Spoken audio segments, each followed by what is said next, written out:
Yes, Friday is a holiday. It's the start of the weekend in Dubai, and therefore it seemed like all the elements that were a part of this game were a bit reluctant to come out and show us what they should have shown.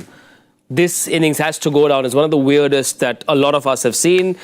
60 in the power play, 100 in the first 10, finished with 188, a couple of runouts at the non-strikers end. The captain, who's one of the finest T20 hitters, doesn't come out to bat. I can't make any sense of it, and so I'm going to rely on the wise counsel of the two gentlemen to my left, Mr. Gavaskar and Mr. Bhogle. I can't make any sense, can you? No. Okay, back to you. What was this? Well, I'll tell you what doesn't register with me is if Suryakumar Yadav isn't going to bat, clearly, because he's sent Arshid Rana, Arshdeep, Kuldeep all ahead of you, then you might as well have taken a rest. Yeah. Given Rinku a go. Yeah. Right? You're not going to bat, you're not going to contribute with the ball. So, and if that's the whole thought process, then give Rinku a go. Right? Let Rinku have a game, because you've clearly decided that you don't want to bat, because if you're coming behind, Arshdeep, Harshit and Kuldeep, then take a rest, take a break. And that's absolutely fine, because you've given Jasprit Bumrah a break, you've given Varun a break, and no one would have said anything if you've taken a break. Fine, it's Oman, and with all due respect, you feel that India's bench strength should have the goods to beat them. Take a break. They won the toss and chose to bat, but did they bat? This was a very weird, bizarre 20 overs of play that we saw. 188 on the board. Sanju Samson, one of those top start innings where he took a while to get off the mark and then finished with 56 of 45. Abhishek Sharma as well was in the mood to play some golf. Teed off a little bit. Some of those came off, some of them didn't. And yet a striker at 200 plus. Tilak Verma as well contributing 29. So runs for him down the order. 2 wickets each for 4 bowlers in this match. Shah Faisal will surely remember that dismissal of Shubman Gill, clean bowl, and then a couple of runouts at the non-strikers end as well. Did you think India weren't switched on enough with the bat? Were they a bit frivolous, a bit reckless? What's the word you use? No, I think they just kept going. This is how they're going to play. They just kept going. I think the track was getting slower and slower as the match progressed. And you see a number of people who are caught in the deep, the number of mishits. The ball wasn't coming on. Yep. But I think this is the style they're going to play against any opposition. So they just kept going. Yep. There's one other contribution, though, in the middle there. The Akshar Patel made 26 of 13. And he was hitting the ball as well as anybody else. So it just tells you that if you look at all the scores, a couple of them got starts, but with Sanju Samson played 45 balls, he still wasn't timing the ball at the end the way he would like to. It was very difficult to time the ball on the surface for a new player. So a bit different from the normal track in Abu Dhabi, where the ball tends to come on a little bit better than it does in Dubai. Yeah. So they got 188 eventually, which is much more than... which is a winning score. Barring the bizarreness of Suryakumar Yadav not coming out to bat, what do you make of this batting order? What were they trying today? Well, they were trying to get as many as possible. They probably thought look, okay guys, if there's a template that we want to follow going into the future, and if that's to be going hard from ball 1 to ball 120, if you take 120 legal deliveries, let's try it out in this game. Let's see how it goes. They've obviously filled around with the batting order clearly, and to see how certain batters do in certain positions. So in a sense, while they've got a really good score, which we all expected them to, clearly our predictions were such, they've also tried to maybe experiment a wee bit, not completely this thing, and experiment a little bit in terms of batting positions, batting numbers, and see what that could lead to in the future. I don't think it's a bad ploy. I think, there are certain games which India, being the superpower in cricket that they are, the super force that they are, you've got to use certain games to your benefit in terms of trying to experiment with players and batting positions and so on and so forth. Because at the end of the day, it's not going to cost you dearly. I mean, you'll be in the super fours, you're going to win this game, etc., etc.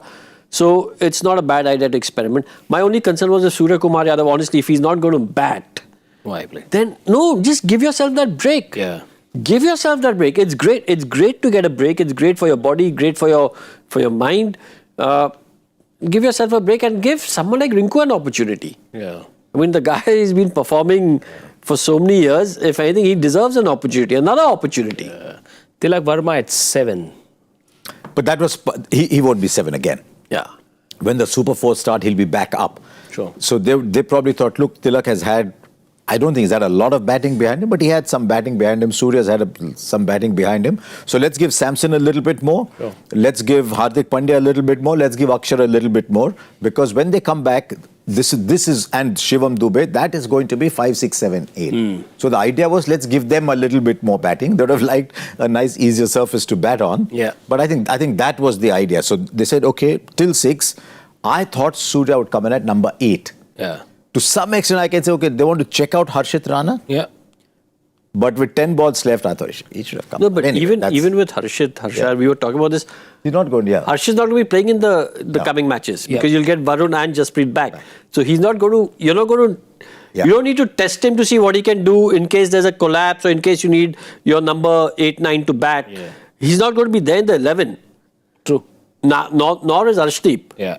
If anything, Arshdeep will be ahead of Harshit. I hope so. Yeah, I hope so too. So you're not going to really rely on them. Yeah. If you had to send someone, you had to send Kuldeep to see what Kuldeep can do, because Kuldeep will be playing in the Super Fours and going forward. So send Kuldeep ahead and give him a The only way Harshit is going to play is if they're going to go in with a 3-seamer setup. Because if they're going 2 seamers and second seamer at the expense of a spinner, then you still have batting till 8 anyway. Yeah. So, Sanju Samson, top scorer, 3 4s and 3 6s. But I suppose the most crucial number there, Rohan, you'll maybe tell us a bit better, is the 45 balls he spent at the crease. He hasn't had any game time. He would have relished batting higher up the order. Yeah, he would. But and look, top scorer of 56, strike rate of 124, which in a sense, for me, tells you what this pitch is like. Yeah. Because when you have a look at those numbers again, out of those 45 runs he scored, 30 have come in 6 balls. Yep. 30 have come in 6 balls. So in the remaining 39 deliveries, he scored 15 runs. Yeah. So my concern is he inventive enough? I think the world of Sanju Samson, but is he inventive enough on a slow deck? Say in Dubai, it's going to be even slower than this. If he's batting 5, 6, is he inventive enough to score runs with his batting style, which is, when the ball comes on, he's a dream to watch?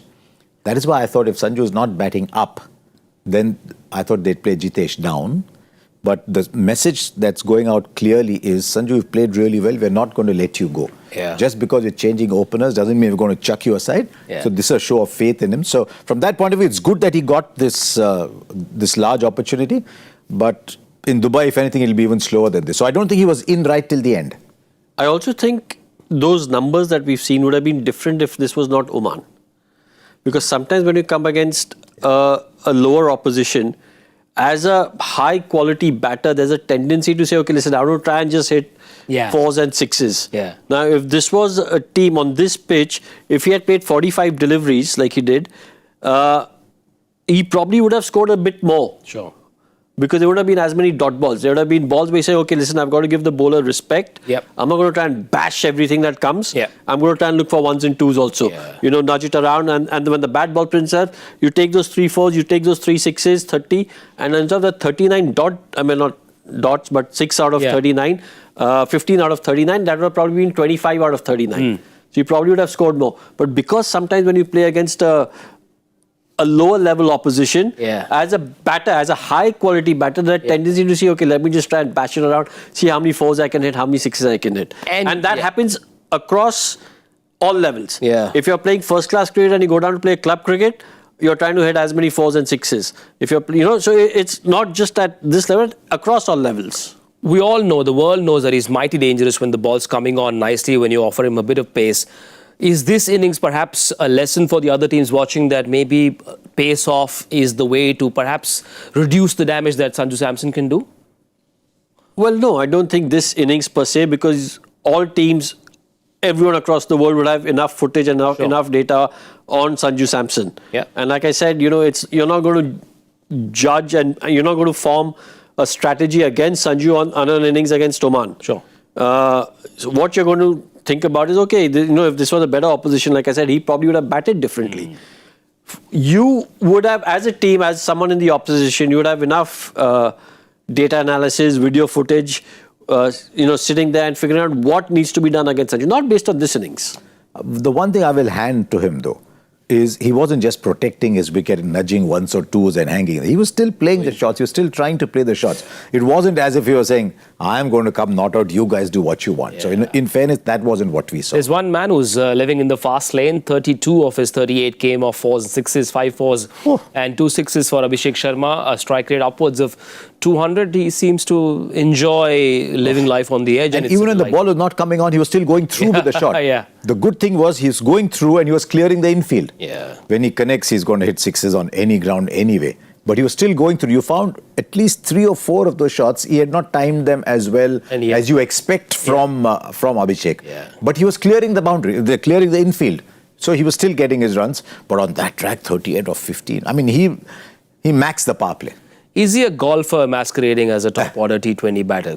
He's got a brilliant strike. He's got a brilliant swing. It's amazing. And such a clean striker of the ball. Yeah. You know, we use the phrase clean striker of the ball. He honestly is. Yeah. He's right up there with the very best when it comes to ball striking. Yeah.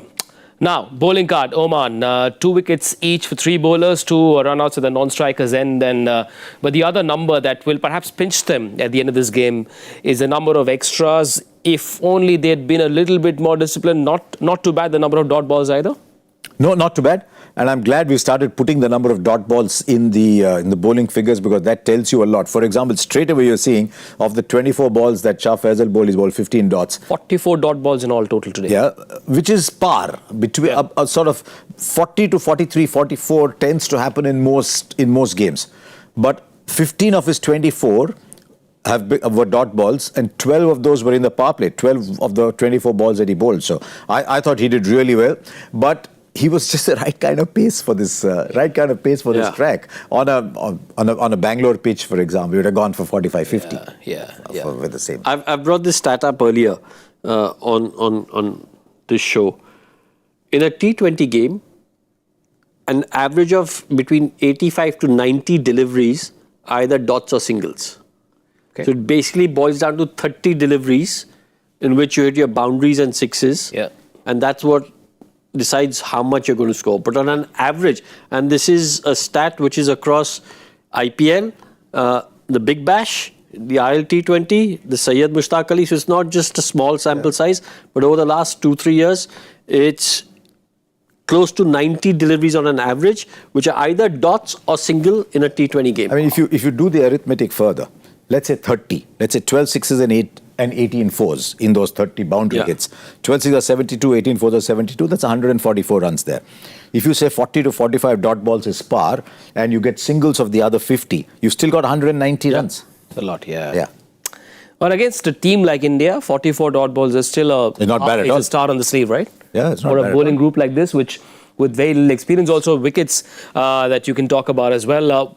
Shah Faisal, that dismissal of Shubman Gill. And you know, the thing about the dismissal of Shubman Gill is not, you know, it's not about just getting Shubman Gill out. You've comprehensively got him out. The way the ball shaped back in, you know, boom, hitting the stumps, classical left-armers dismissal.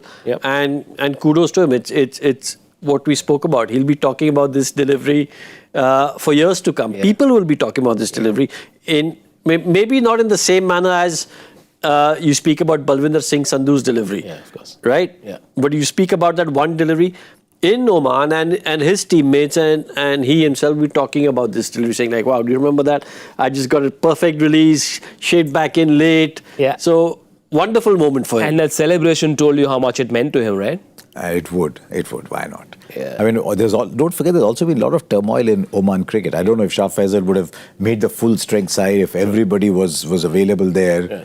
So big moment for him, and you should just let him enjoy his And let's not forget that Shubman Gill at the moment, you know, we're talking about Shubman Gill, which is in the slightly early stages of his career. When he finishes his career, he probably will, if his trajectory is what it is right now, will be an absolute great of the game. The way his numbers will be at the end. So at the end of your career, if you can say, you know, I've got Shubman Gill out with, you know, that's a great feather in the cap to have. Right. Although the game isn't over, we're still at the halfway mark. 189 for them to chase. They'll want to draw a lot of confidence from this first innings. Debutant Zakaria Islam didn't get the wickets for 3 overs, 23 as well. Then there was Amir Karim as well. So lots of young players who will go back with a lot of individual moments as memories that will cherish forever. You'd hope so. Yep. What they would hope is that they make a fist of it with a bat as well and make it a game to remember. So, I mean, from their point of view, that's what they'd be looking for. Saying, okay, let's come as close as we can. Let's see how we can go. Yep. Sorry. I think that's going to be tough. I think we get a fist of it with the bat is going to be tough. Absolutely. Yeah. They should say, come on, let's go. We've got nothing to lose. Tilak Varma. Did well. He clearly didn't bat up the order. What do you think was happening with him? Again, the pitch just not allowing. But he played all right, I thought, given the condition of the pitch. He connected a couple. He got, 29 and 18 balls? Yep. So I thought he did all right in those conditions. You saw when the sloggers came in. Say Harshit Rana's a slogger. He is struggling to put bat to ball. Yeah. So from that point of view, coming in at number 7, you don't have the time to play yourself in. The ball stopping and coming at you. Yeah. I thought it was a good effort. From his own developmental curve point of view, Rohan, do you see an area in his batting that perhaps needs a little bit of work? He tried to play the sweep as well. From his overall developmental point of view, like you're saying, this is a game you're not really going to look at from any player in that Indian team and their development. This is, like I said, with all due respect, and I'm not trying to be harsh, the Indian team, the way what they've shown us. Yeah. It's not... what I'm saying is what we've seen and from the pictures that we've seen with Suryakumar Yadav not batting, batting order going a little, topsy-turvy. Yep. They've in a sense, this is more of a glorified open net practice for them. So to judge anyone and say on their development curve or what they could have done right or wrong in this match, I think it's a little harsh or unfair. I mean, this is like they've treated this in a sense as a practice match. Right. No Bumrah, no Varun Chakravarti, and that means Harshdeep Singh and Harshit Rana got a game. Harsha, how do you see India going about using their resources today? 188, enough runs on the board, surely. Absolutely enough. I'd like to see Harshdeep getting his rhythm going, because if something happens to one of the players, he's next cab of the rank.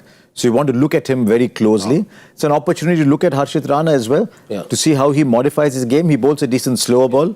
Maybe this is more a pace-off pitch than a pace-on pitch. So it'll be interesting to see how he goes about. Those are the little things to look at. I think Akshar will bowl well. Kuldeep will be a handful. So my focus would be on these two. And on Hardik. Because I think Hardik is going to be an important bowler when you come back. So he needs to get his rhythm going. How would you go about using your bowlers? Look, if I was Arshdeep, I'd be thinking, listen, I'm going to get as many wickets as I can in this game. Because especially for the fringe players, even Harshit. Because what happens is, so often we rely on data and numbers and stuff. And then, after 3-4 games that he's played, you say, oh, in the last 4 games, he's got 14 wickets. 6 might be against Oman. Right? But you'll club it as, oh, in the last 4 games, he's got 14 wickets, yet he's not playing. So for the fringe players who want to this is a great opportunity to say, listen, you can only perform against the opposition that you're playing against, right? Whether it's Oman, Pakistan, Bangladesh, whoever. Now you're up against Oman, pick up the wickets and make sure it's a tough decision to leave you out. 2 up top in the power play, would you say 3 from Arshdeep? We've seen Bumrah bowl 3 in the power play. How would you use his overs in this game? And how would you go about, who would you choose in the power play today if you're India? Well, I'd go with Arshdeep for sure. And I'd go with Harshit also. Because these are 2 bowlers, who you've seen them bowl in the power play. We've seen Hardik bowl in the power play, but maybe I wouldn't open the bowling attack with Hardik. I'd open with these 2 and then see what I need to do after that, but just basically open with these 2. Since India is in the mood to experiment, it'll be fun to see if Abhishek Sharma gets a bowl, Shivam Dube as well. Who knows, Tilak Varma might get to bowl an over or 2 as well. What you guys and girls need to do is spend only 99 rupees while the Asia Cup is on. For an ad-free version of your favorite cricket app, Cricbuzz, ad-free version, remember, 99 rupees. That's the magic number. What's your magic number for the predictions? My magic number also is 99 rupees because you need to subscribe to that premium ad-free this thing. If Mr. Gavaskar can, so can you. And so shall we, so. Go on. Prediction. Oh, okay. Oh, prediction. He came closest. Okay. Well, I just want to say, predictions for this game should be null and void. because you have no idea what India are going to do over here. This is someone who came close, was very excited and felt cheated that Suryakumar Yadav Didn't come out to bat. Okay, One I'm more going- six would have done the job for you, sir. One more four would have done the job for me. Would have done the job. I'm going 32. And I'm going to go low. I'm going to go 27. 33. Hey, you did who as if I went solo and then you came to 33. I got inspired by you, sir. But your reaction was such that... What Rob bolo chalo. Pick a number. 27. 27 for me? No, you pick whatever number. 33 is a good Whatever number. you want. 33. 33 ठीक है is a good भाई, let's lock it. You guys and girls can also leave your predictions in the comment section and enjoy the first 10 overs and join us on Cricbuzz Combox at the end of 10. Bye.